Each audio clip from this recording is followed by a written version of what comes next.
thank you. You're basically one of about 22 schools that I'm talking to this week.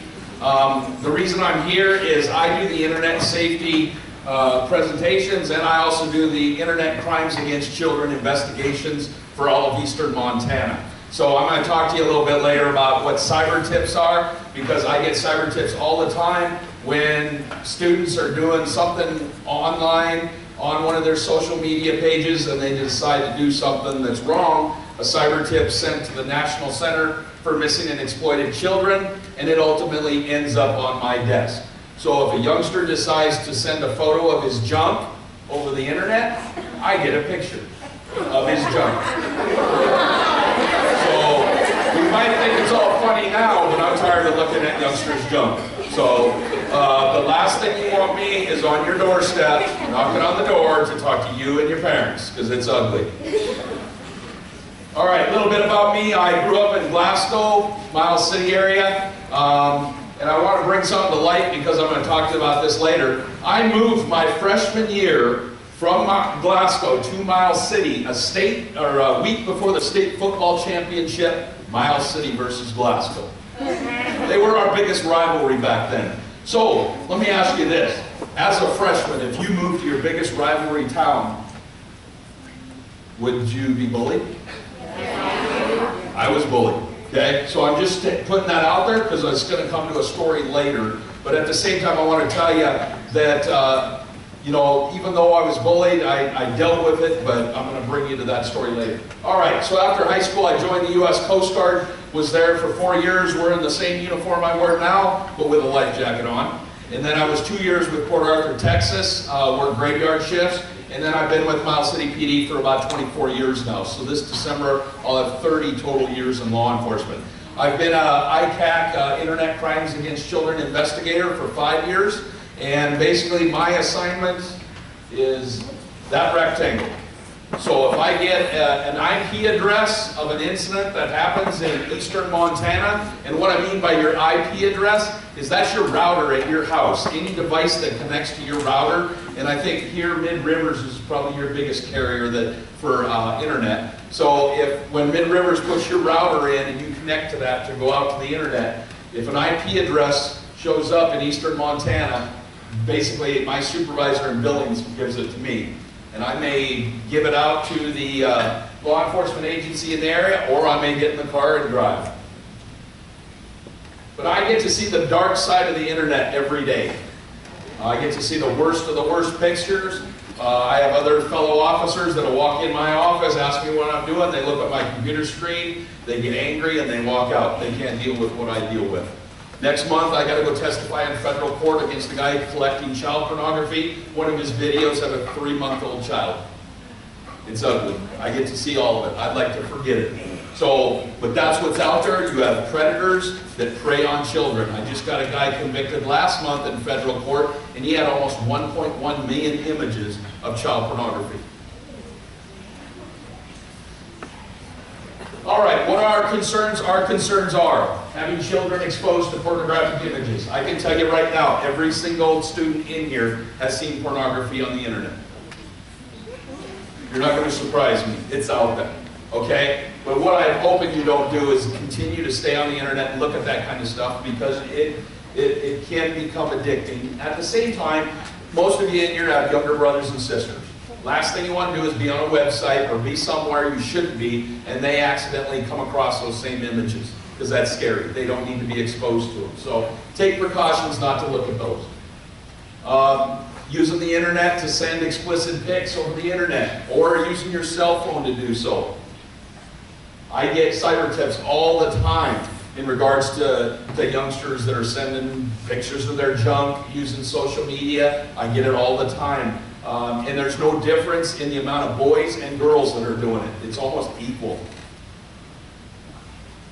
Having children enticed into meeting up with a stranger. That's the last thing we want, is for you to meet up with somebody online that you assume is a 14, 15-year-old boy or girl, and you decide to go meet with them. Because I can tell you from my investigations and my other officers in internet crime investigations, we have found that probably 95% of those individuals are guys between the ages of 35 and 60.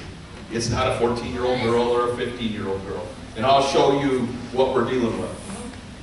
What can you do to protect yourself? Enable computer safeguards to prevent exposure.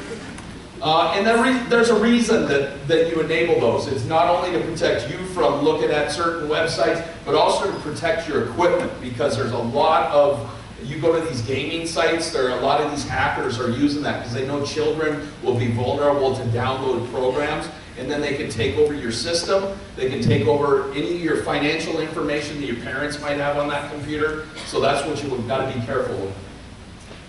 There's a lot of Trojans, hackers, viruses, ransomware. This is a big one that was out there a couple years back. A lot of gaming systems would find this ransomware that would jump onto their systems. If you allowed it to fully download, basically you had to replace your hard drive. Because of the investigations I do, I sometimes have to go to skeptical websites, and so this would try to jump on my computer, and basically your best advantage on that is to basically hard shut down your computer by holding the power button down. And then once your computer goes down, you bring it back up, it's not there. But if you let that fully download, it's going to ruin your hard drive. The other thing is I did know of people that sent money per that little box there that said send money. They did using MoneyGram or some other method, and it didn't fix their computer. It's basically foreign countries. Majority of them come out of Nigeria, and the Nigerian government will not cooperate with U.S. authorities. There's nothing we can do. Follow rules for computer use. They're in place to protect you, protect your equipment, your computer. Watch what you say and do on social network sites. I can tell you right now, I try to live by the rule, especially the leadership role that I have in the community. I'm second in command at the police department. I try to live by the rule. If I can't say it to my mother or post it in the local newspaper, I definitely do not want to put it online, because that stuff comes back and it will haunt you.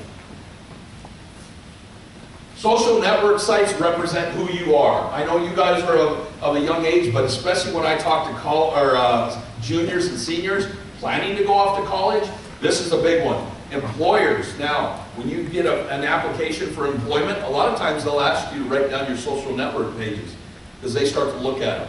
Military does, colleges do. So make sure that you're putting things on your page that represent who you are, what you're trying to strive for. So if you're a good athlete and that's what you focus on, put that type of stuff on there. But here's what a lot of times, I guarantee you, I get probably at least 10 out of this group here, I can find logos like this. Because when the chief gets an application from a candidate for the police department, first thing he does is he walks in, hands it to me, and says, find anything you can on this person.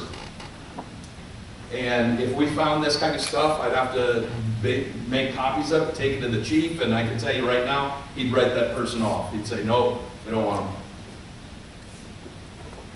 Because if you had somebody that was contending for a scholarship, you had two students from different schools, and now this college says, well, let's look at their social pages. That can be the deciding factor. You just don't know. Most school districts, when I went to them, would talk about the images that you just saw, and I know one of the superintendents says he knows of a gal that is fully qualified to do a lab tech job, and he knows they disqualified her just because of those images. These are questionable pictures. If I had somebody that was applying for the police department, I wouldn't want them. Because if they made an arrest on an African American, and now he was saying that the guy made out, that he was using the N-word or something like that, and then you go to his social network page and he has things like this, not good. Not at all. And if I hired an officer and he got in a shooting a year into his career, even a legitimate shooting, where he was on a traffic stop, the guy pulls a gun on him and he kills him, they're going to sue the police department, and the first thing they're going to show is that. That one right there. And even though it was legitimate shooting, it just puts too much liability out there. So don't put anything that's going to jeopardize your future. This is Mike Baker. You can see he wasn't smart. He goes in and siphons gas from a police car. There's evidence item number 1 to the court. Evidence item number 2 is going to be the officer's statement. The officer who fueled the car up says, I fueled it up when I got off shift yesterday, came to work the next morning, and my gas gauge was low. Evidence item number 2. Gets him convicted. I found this posting later from Michael. just got out of jail. So, not a smart individual. The situation is I had to make a request to Facebook to get my own fake Facebook page using an anonymous name. Ironically, all the bad guys that I've arrested in Miles City are my friends on Facebook and just don't know it. So when they post stuff like this, I get it. But you can see if this guy drove truck or drove for his employer, would they want him? If he was doing that while he was working and took that picture, he'd probably lose his job. And always make sure that you sign out of your accounts. One of my first cyber tips that I got was my next door neighbor. 12-year-old boy lived right next door to me. And I'll go into that later. But and make sure if you're using a public computer at the library or you're here at the school and you're able to get on your social network sites, make sure that those computers do not save your passwords and your username. Because you always see when you enter a new site, it'll say, do you want Google to save this? Make sure it doesn't. Because if it does, you know all they have to do is click in there, put their icon in there, and it auto-fills your information. And now they have access to all your sites. And any messages they would put out on Facebook, once they're in your page, it's going to look like it's coming from you. So make sure you sign out. We had this happen years ago. Students would start a confessions page. They thought they would be anonymous and they could just say anything about their school, anything about their principal, the teachers, fellow students, and not have to worry about it. Well, this got really bad in Billings because you started having some threats towards the schools, and Facebook law enforcement actually intervened in that. But are your postings on Facebook anonymous? No, they're not. Every time when you register your Facebook account, when you log on, every time you log on, every time you post something to it, it actually logs your IP address. And that's a typical IP address right there. Remember, that's your router at your house. That's basically what that's saying. So it is going to log it. An investigation I did 2 years ago had a 22-year-old male that was having a sexual relationship with a 12-year-old girl. Over a 3-month summertime, I did a search warrant to Facebook. 11,000 pages came back from Facebook for just their messaging on Facebook and their communication. So Facebook logs everything. People are addicted to Facebook. What you'll find is 48% of 18 to 34-year-olds check their Facebook right when they get out of bed, and out of those 28% actually check it on their smartphones even before they roll out of bed. Are children using Facebook properly or the internet? Well, what I find is a lot of times students don't even read the policies or the community standards that Facebook has out there. What we find also is, just like your school district here, there's a bullying policy. You know, you're not bully, intimidate, or harass. Well, Facebook has the same thing. And you can't post pornographic or incite violence or anything like that on Facebook. And then you're not supposed to have an account until or even use Facebook, and that's a federal mandate. That's why Facebook has that there. You're not supposed to be able to use Facebook until you're at the age of 13.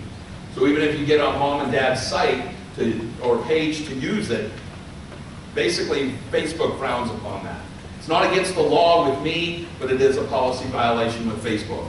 It's ironic when I go into classes of just 6th graders and there might be 2 or 3 13-year-olds, and I ask, how many have a Facebook account? And about the whole class raises their hand, which tells me the majority had to lie about their date of birth to even have an account. But they also have a Bill of Rights, just like we do out here in society. They want you to have the freedom of speech, post things that you want, but they don't want you to infringe on other people's rights. Violence and threats, their law enforcement team is who I send my search warrants to. If their law enforcement team detects a posting that threatens violence towards a school, fellow students, public safety, they will actually call local law enforcement. And then they don't even need a search warrant for the information from that account because it's a public safety issue. They'll just give that information to law enforcement. Self-harm. When I was the school resource officer for 6 years, I dealt with 4 students that were doing the self-cutting. And some people will post images like that where they're self-cutting. If Facebook detects that, they will actually notify local law enforcement, the suicide hotline. They'll also notify the school district if they can locate the child where that person's at. I sat in on some of those sessions with counselors and those students, and what I found out of those sessions is those students just didn't, that was their way of coping with stress and with depression. And over time, it took us a while, but we developed a way to show them that there was alternative ways to self-cutting. So if you know somebody that's doing that, get them help. And once again, they are totally against bullying and harassment. They list it several times in their Facebook community standards and in their policies. They don't like hate speech. They allow you to make, freedom of speech where you can say what you want, but when you start to infringe on other people's rights because of their race, ethnicity, national origin, their sex, their gender, or their sexual orientation. Because I see this a lot where people post something like, well, that's gay. Well, if you start saying that, you're actually referring to somebody's sexual orientation. And if Facebook was notified of that, they could actually take your page down. So you want to avoid even getting into that type of situation.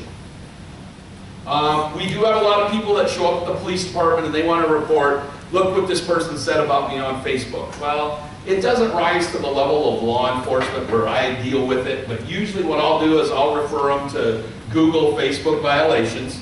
So they do, and then I tell them before you start to fill out the form, make sure you go to the page that you're complaining on and you copy the URL. So go up top, copy the URL for the page you're complaining on, and then start to fill out the form and you can paste it in there. Because Facebook's going to need to know where do we need to go to look at this page. So you got to paste it in there. And it could take them a few days or it could take them over a week to look at the page to determine whether or not it's a violation of their standards or their policies. I have had them come back and say it's not a violation of our policies. In 2014, they estimated there was 138 million fake Facebook pages. Okay, we're coming up on 4 years now in January. I would estimate that's probably inflated to 200 million by now. So imagine you find somebody on Facebook that you think is another 14, 15-year-old boy or girl. What's the chances it's not? There's pretty good chances. And when I put this PowerPoint program together 5 years ago, this was one of the cases we were dealing with. And I know it says one of the latest, but it was one of the longest, long time ago, but this just happened 2 weeks ago in Billings. So you can see, I have two daughters, a 13-year-old and a 15-year-old. Neither one of them has a Facebook account, and it's not because I told them they couldn't. It's just, if they came to me and asked me, can I have a Facebook account? I would say, yeah, but don't put your real pictures on it.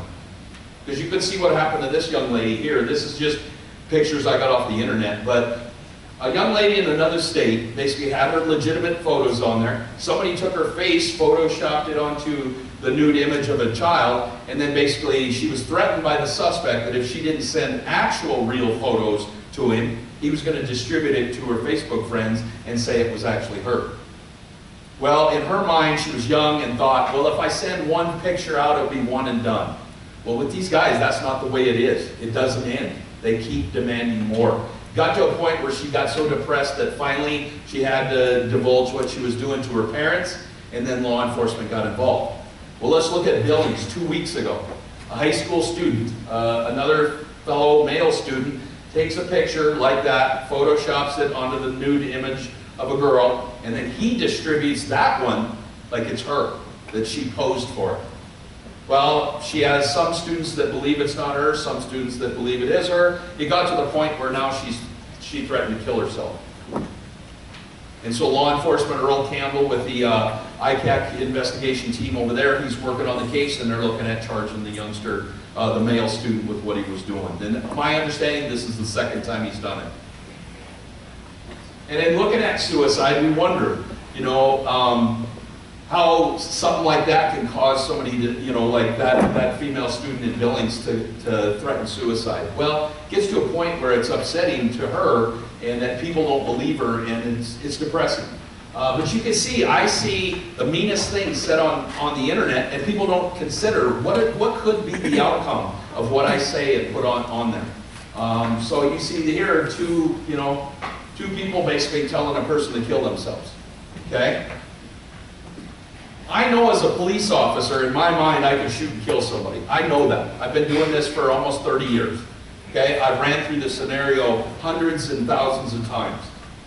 But I would only have to kill somebody if they were going to try to kill me or try to injure somebody or kill somebody here, okay? But do I really want to kill somebody? No, I don't. I hope I go the rest of my career with never having to fire my gun at anybody. But I know I can do it if I have to. Would I want that on my conscience that I killed somebody? No, I wouldn't. And nobody here would want that on their conscience to come to school the next day and find out, well, yeah, I told him to kill himself, and he actually did. So moving on to suicide games.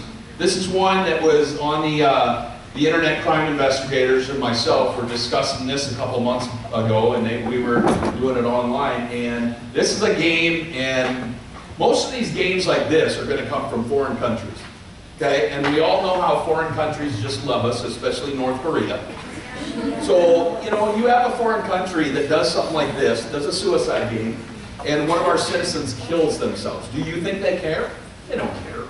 Okay, so let's look at this. My understanding, and I use that word loosely because I really don't want to understand the game, but it's the only word I can use right now. My understanding of the game is on the 31st task, it says, go ahead and kill yourself. And I know all of you in here are like, who would do that?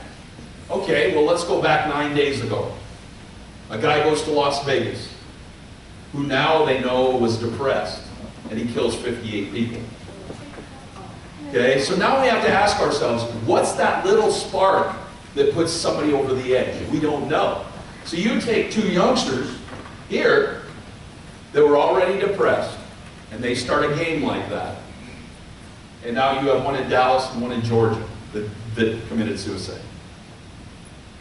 And all it took is that little spark. You just don't know. So that's what's scary out here.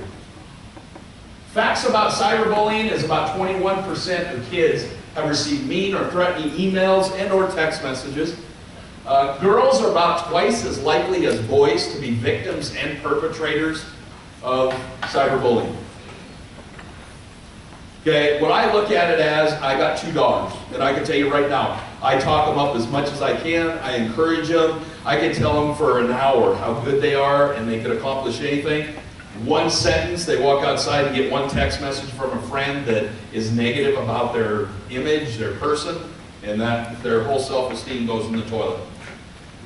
That's how it is. And I call it, I deal in physical assaults as a police officer, but I call it an emotional assault, is basically what you've done. It's emotional terrorism is what it is when you start putting this stuff online. So you got to be careful about how you put things out there because people take it wrong and it can cause a lot of depression. And none of us want to be responsible for those types of situations, especially like this. You look at Ryan Halligan and Hope Weitzel. Okay, Ryan, they determined, was being ridiculed and humiliated by peers at school and online. And you can look at Hope Weitzel. She was a 13-year-old, thought a boy would like her more if she sent him a nude pic.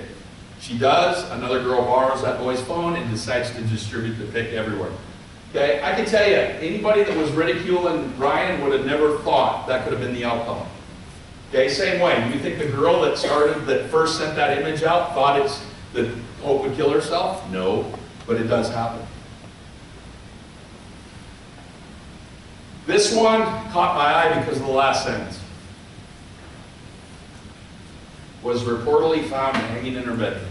Most guys in here would say a good-looking girl, but it's sad to the situation. Now, my understanding, 9 teens were originally arrested in regards to her suicide. All charges were later dropped because the statutes that were in place at that time didn't apply. But would you want to be one of those 9 people and have that on your conscience throughout life that you were maybe responsible for her doing that? This usually gets me choked up because I've cut 2 people down that have hung themselves.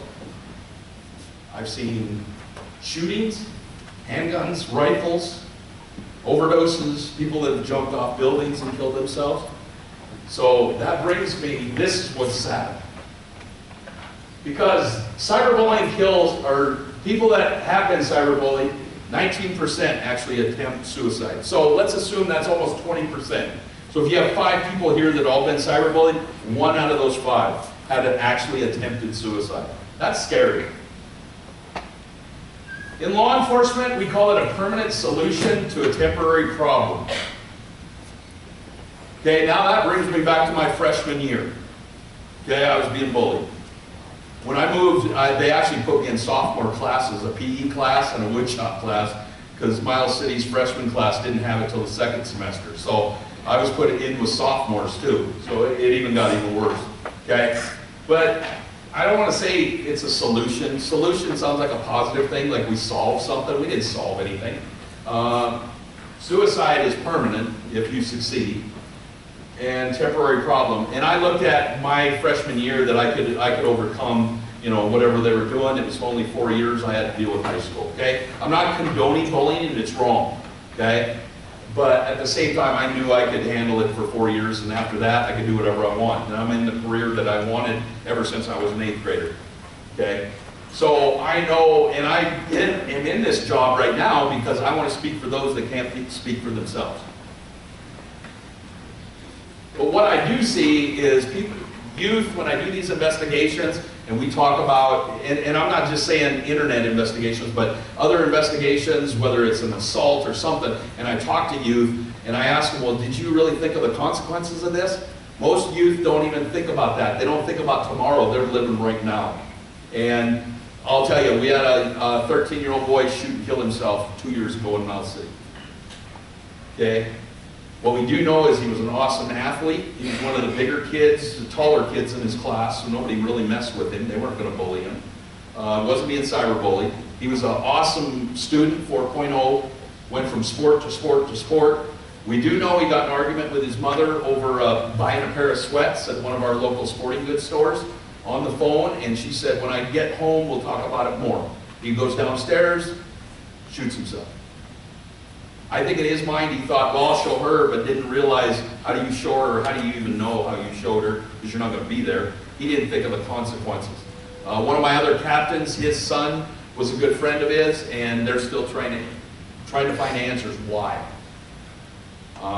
Every 40 seconds, someone in the world dies by suicide. Every 41 seconds, somebody asks why. And we're still asking why.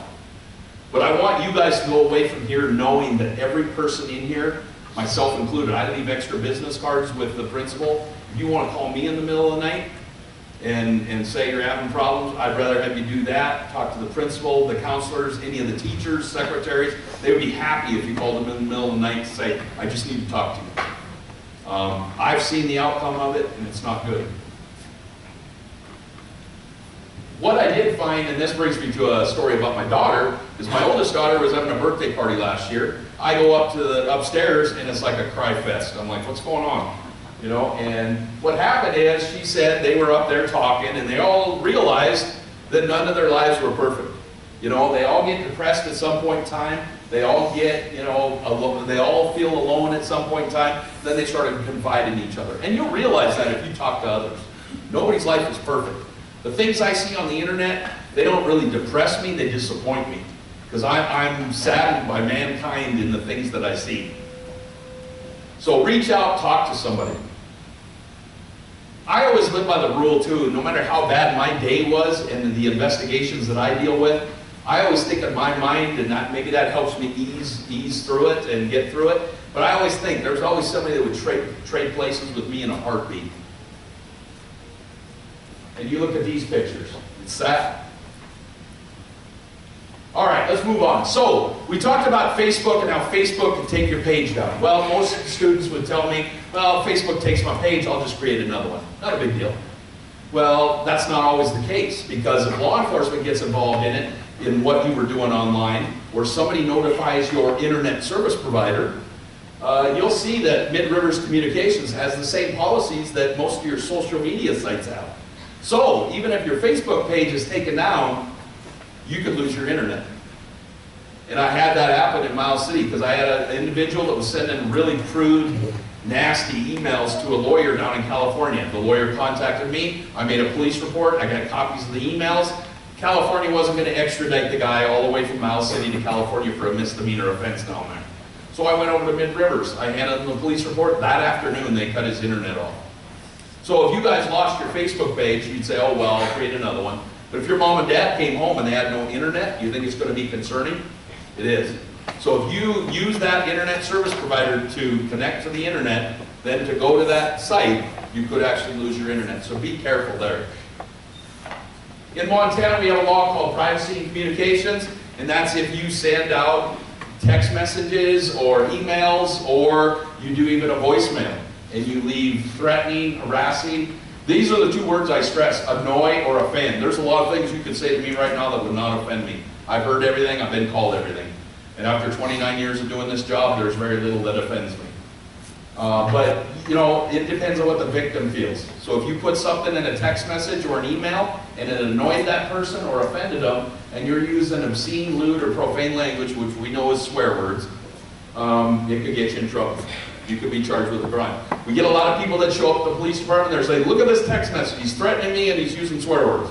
So I take a picture of it, I start a case report, then I say, my next question is how did you respond to it? How did you reply?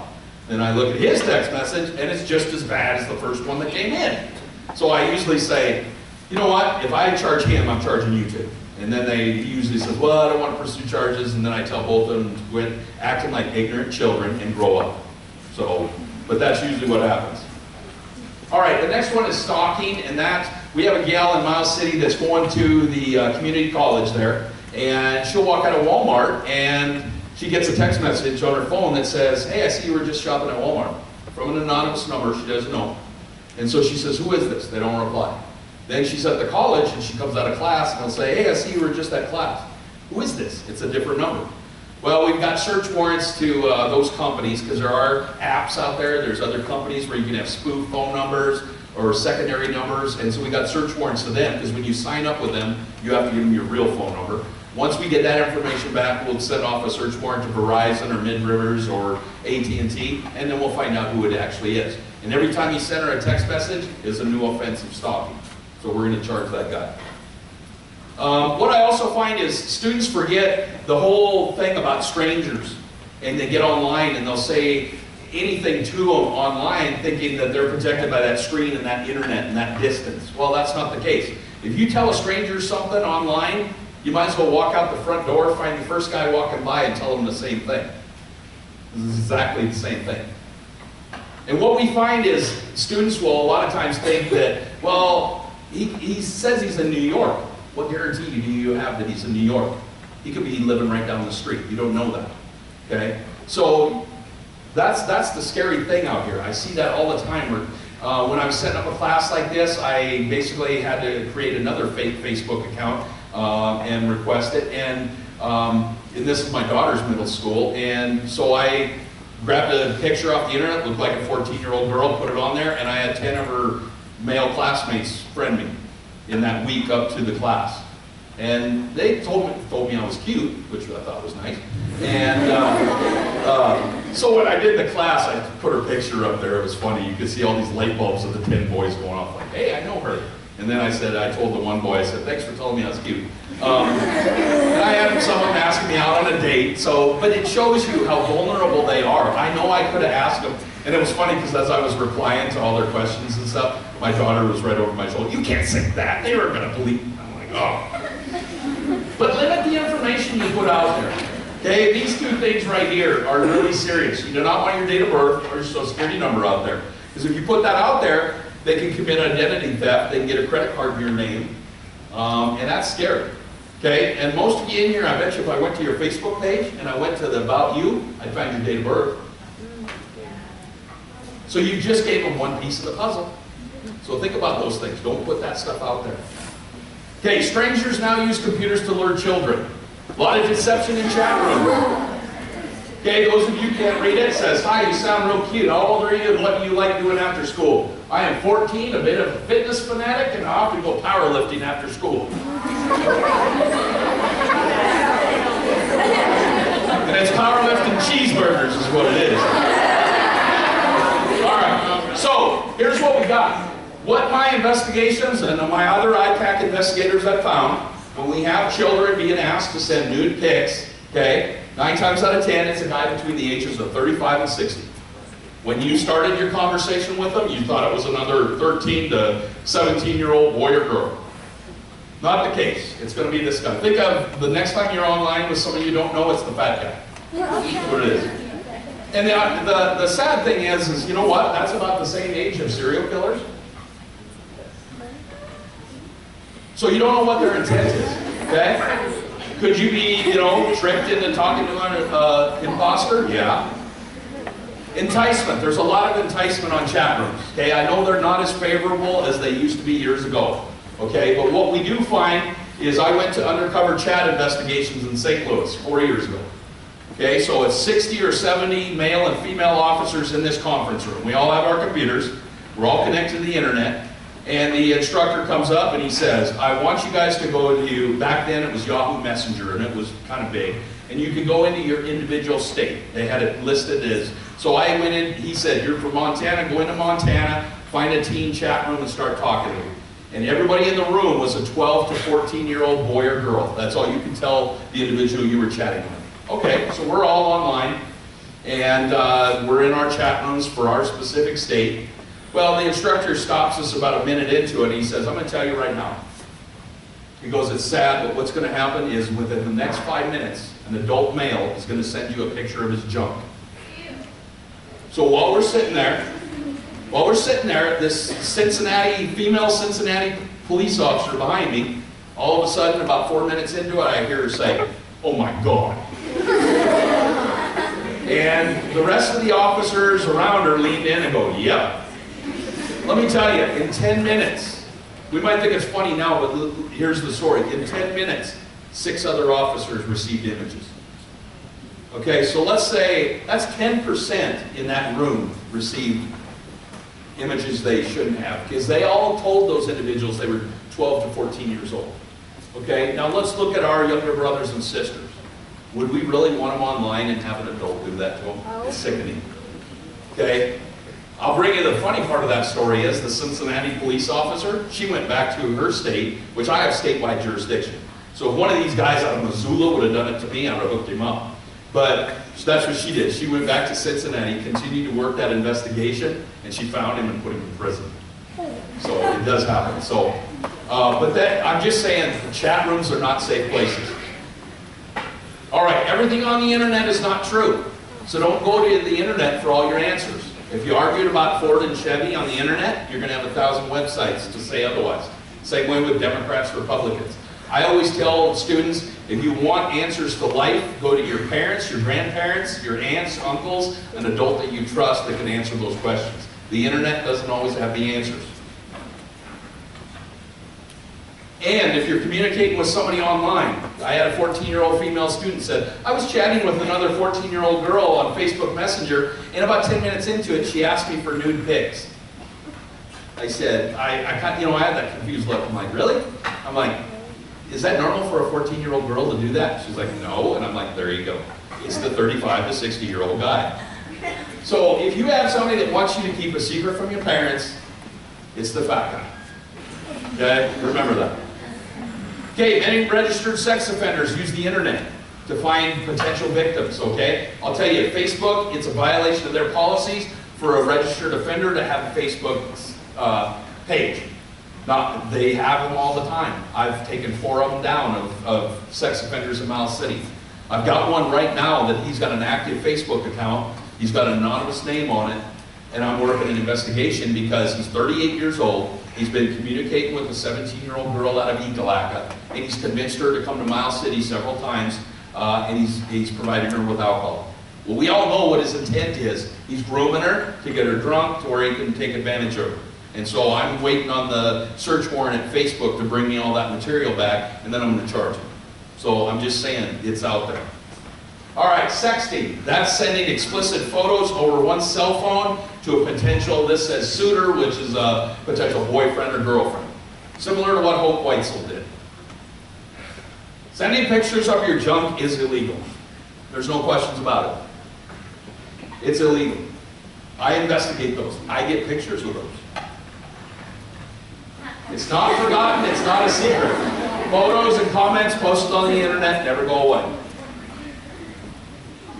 This slide I made about 4 years ago. 80% of the sexting photos exchanged between boyfriends and girlfriends end up on the internet. I say with the explosion of the internet and social media, I would say probably 90%. So let's imagine there's 10 girls seated right here. They all sent out nude pics to their boyfriends.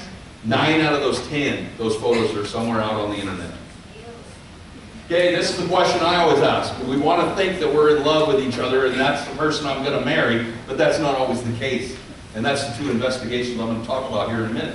What happens to the photos when you break up? And I can tell you right now, guys are not civil. They're not going to be, oh, you want those photos deleted? I'll delete them. Or here, you can have them back, you take them. No, there's revenge sites. There's ex-girlfriend pics. There's ex-wife pics. Guys will send them to their buddies. That's what happens. What if the cell phone is lost, found by another, it's not password protected, or it's borrowed by another in the whole Weitzel case? Now those pics are out there. You can't get them back. That's what I had. I had two angry mothers show up within 2 weeks of each other. They wanted the ex-boyfriends arrested. It was like, they sent pics of my daughter out to their friends, I want them arrested. So we started 2 investigations. We seized the daughter's phones. We seized the ex-boyfriend's phones. I sent them off to the FBI lab. We seized additional phones once I found out where all the pictures had been sent to. I basically had to tell, once we got all the results back, well, the 2 mothers, I sat them down and said, if I charge those 2 boys with 2 felonies, this one and this one, actually all the boys involved, even the friends that received the pics, then I got to charge your daughter with 3 felonies. This one, and that one. So they both took a step back and said, well, okay, we don't want to pursue charges. So we did a wash of it. Nobody got charged, but all the phones got destroyed. We took 10 total phones. I called the FBI because one of those phones was pretty expensive. Parent kept calling me, can I get that phone back? I said, let me call Matt Salazinski at the FBI lab. So I called Matt up. Matt, can I get that phone? Can you wipe it? Can you just, reset it? Whatever you got to do. Matt says, nope, FBI policy is if it had child porn on it, it gets destroyed. We don't even want to take the chance it gets back out there. I can tell you right now, most of you guys, you're like my daughters, you have your life on that phone. Every photo you've taken with friends, your Snapchat stories, your favorite music, your contacts, everything is on there. When law enforcement shows up to take it from you, they don't go, well, I'll give you 10 minutes to get your stuff. They take it and it's like you dropped it in the ocean and it disappeared. It's done. So if a buddy sends you a pic of his girlfriend and she's underage, your phone gets taken too. Just to give you a heads up on that. Because I've taken several phones, it's fun on my part, but it's not on there. So they have the expense of replacing phones. All right, inappropriate cell phone use. You want to make sure that you're not using somebody else's phone and then trying to impersonate them, starting to use their text messages or something like that to send out messages, because you could be charged with theft of services, theft of identity, or depending on the content of those text messages, could be privacy and communications. And that would also apply to if you got on somebody's web page. You got on Facebook and were sending out text messages or Facebook messages and you were representing them. That could get you into serious trouble. Indecent exposure. I charged an 8th grade female student with this last year. The story was when I got called over to the middle school in Miles City that she was sending nude pics of herself to high school students. And I thought it was going to be a nightmare because now I was going to have both schools involved. Well, come to find out, I seized her tablet, sent it off to the FBI lab, it came back, and what it determined is she was communicating with 9 different adults on different sites on the internet. And they would send her pictures of their junk, and without them even asking or soliciting pictures from her, she would just freely send pictures to them. So I could have charged her under the federal statute or even the state felony statute. Instead, because of her age, I said this. I said, well, I'll charge her indecent exposure. It's a misdemeanor. But as you can see, I could have charged it as 9 separate counts. And on the 3rd, it's a felony. I charged her as 1 blanket count with all 9, hoping that she would learn from that experience not to do it again. Because every time I talk to law enforcement agencies and schools, I always tell them, if your students after my class send nude pics, start with this one. The next one is the scary one. It's called sexual abuse of children. And that would be even if one of your buddies sent you 1 pic of his girlfriend, and she's underage. 1 pic would be this statute right here. It's felony. You have to register as a sex offender for life. In the state of Montana, your criminal history now, I found out just last week from my dispatch supervisor, since 9/11, your criminal history stayed with you even if you were charged this offense as a juvenile. They stay with you. Even after you turn 18, they don't get expunged. They're there. You'd have to register as a sex offender for life. 2 years ago, we had an 8th grade student move up from Colorado, was charged with a similar offense. He had to come in every month and register with us. And he stood no taller than this. So it does happen, okay? So everybody that hears those 4 words right there, sexual abuse of children, you would think that's a child molester. But that's not the case. It's just somebody that even has one image of an underage child on their phone. Nobody wants that headache, I can tell you that right now. All right, this one just covers that you have to register for life. This one is sexual conduct. So if you actually capture a child engaged in sexual conduct, and I put this out there because this is a situation that students could think a simple prank could turn into a felony. And I'm going to give you an example here in the next slide. Because this could happen here at the locker room, a restroom, on the bus. Could be even at your own home when you're having a sleepover. And you think it's just funny, but it could turn into a felony. Okay, look at this part of what they define as sexual conduct. And that was in that felony statute. Depiction of a child in the nude or in a state of partial undress with the purpose to abuse, humiliate, harass, or degrade. All right, let's look at the next slide. So I'm in the locker room. I've got my cell phone right here in my gym bag. I pull it up out of my gym bag just enough to take a picture of that young man in his underwear. Is he in a state of partial undress? Yeah? If I sent that picture around, do you think it's going to humiliate him? It's the statute. Now you just committed a felony. How long did it take me for me to click that phone? Not very long. So something I might think was a simple, prank, now just turned into a big felony. Okay, girls having a sleepover. They get a picture of another girl in her bra. Partial undress? If you started to distribute that picture, would it embarrass her, humiliate her? Yeah. We might think it's simple, and that's why I'm hoping that you guys take from here that you just don't go down that path. Because I guarantee you, even if, let's say this kid knew I took his picture, and he knew others had it, and he's laughing about it. But let's say his mom and dad find out about it. He's laughing about it, but his mom and dad find out about it. Where do you think they'll be Monday morning? They'll be at the principal's office. Because they know it was taken at the school in the locker room. And then guess who she's got to call next? Some guy with a badge. And then she's got to expel the student. And then I end up having her law enforcement has to pursue charges. Not a good situation. Nobody needs that. So take precautions not to go down that path and do something foolish that could get you into trouble. I like showing that example because, years ago, people wouldn't even have thought about it. And that's why your schools have regulations in regards to cell phones.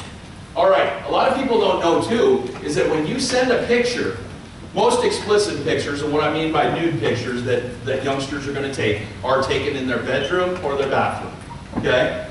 So you met somebody online, they give you a cell phone number, you're assuming it's another 14-year-old girl, or it's a 14-year-old girl. So this boy decides to take a picture and he sends it out. Or let's even reverse that. Let's say it's a girl and she sends it out, thinking it's a boy.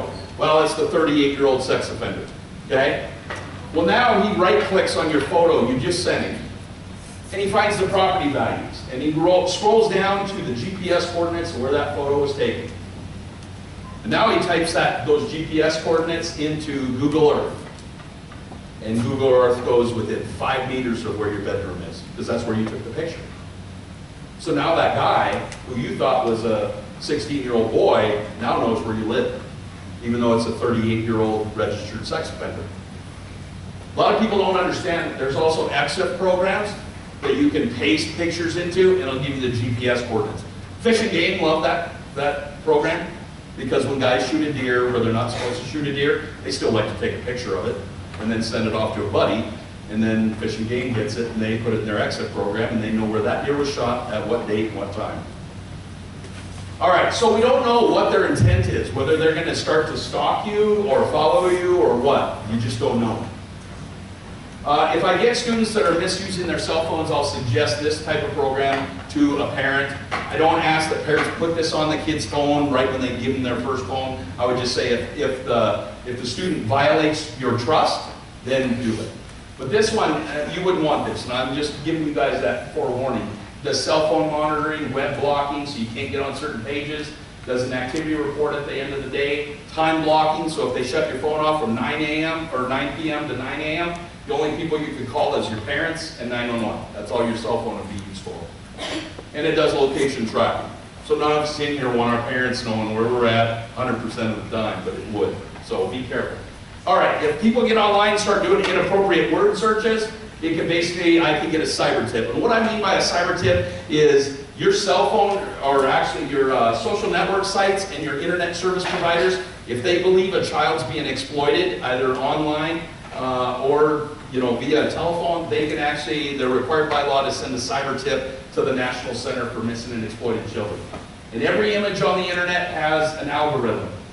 And that's what they are. I'm going to speed through this because I know we're getting down to the nitty-gritty here. But every image, if I send one to the FBI lab that says nude child, he would come back and say that's exactly what the algorithm is of that video or that image. And when you send a new picture and send it over the internet, it gets its own algorithm. That's how your computers determine what's filtered through when you do Google images and you do moderate, strict, or off. That's how they do it, through the algorithm. All right. And the National Center is located out in Alexandria, Virginia. John Walsh, who was from America's Most Wanted, helped establish that. And what they do is they further investigate the cyber tip. They try to locate victims of child pornography. They also locate missing children, and they go after sites that use misleading domain names. Several years ago, if your teacher said, do a book report on this, and you went to whitehouse.com, it would be an adult porn site. Now, and you should go to whitehouse.gov. That's basically if Google or Yahoo sent a cyber tip to the National Center, it'll go there to my supervisor in Billings, and then it ends up on my desk. And my neighbor boy actually got on, his friend came over, logged on to meetme.com, and then his friend left, leaving his account open. My neighbor boy actually webcammed himself nude, and an employee at meetme.com took a snapshot photo, and that photo eventually ended up on my desk, and I had to go talk to my next door neighbor. So it was embarrassing. So Big Brother, there's programs out there that monitor images that are sent via social media. They use photo DNA programs that match algorithms to child pornography, and that's one of them. Make sure you unplug your webcams when you're not using them, and also black tape your cameras or close the screen. There are hackers, if you're using public Wi-Fi or hotel Wi-Fi, that can activate your cameras without your knowledge. And nobody in here wants to be videotaped getting dressed or undressed. Just make sure everything's password protected. Don't use copyrighted materials. A gal in Wisconsin was actually sued by Disney for downloaded copyrighted movies. And make sure that you're not copying stuff off the internet for homework, word for word, could get you in trouble. And these are programs that they can log every keystroke that you do. All right, Snapchat. We all know that people superseded that. It was meant for explicit images, so you can limit the time. But we all know people screen save that. You can also be tracked using Snapchat. Pokemon, we had people getting injured, walking out into traffic, trespassing on military bases. And this last one, there's places in certain cities in the United States you don't want to go to during the day or at night. And people would go there and people would wait to rob them. Watch out for Craigslist because there's a lot of misleading things on there. False sales, fake sales. And the last one I have is, this has happened to a student in Jordan and a student in Circle and 3 individuals in Miles City. And basically what happened is a young male would get online with somebody, and I'm thinking they're either FaceTiming with a female, and they decide to get naked and do their thing on their end. And lo and behold, what happens is about 5 minutes into it, the young male is now looking at himself on screen. And the female voice says, "I've recorded everything you've done, and if you don't send a certain amount of money, I'm going to send this to all your Facebook friends." And I did have the adult male in Miles City sent $300, and in the next breath, they said they wanted $1,000. And then he came to the police department, and they sent the video to his brother-in-law. So don't get caught up and do something foolish online. There's nothing I can do because it's Nigerian scams. Like I told you, Nigerian government will not cooperate. So don't go down that path. I had to tell the mothers in Circle and Jordan, there's nothing I can do. And I had to hope that nobody got those videos and hurt those young men. and it would be very embarrassing. So that's all I have. I appreciate your time, and let's see what the person is.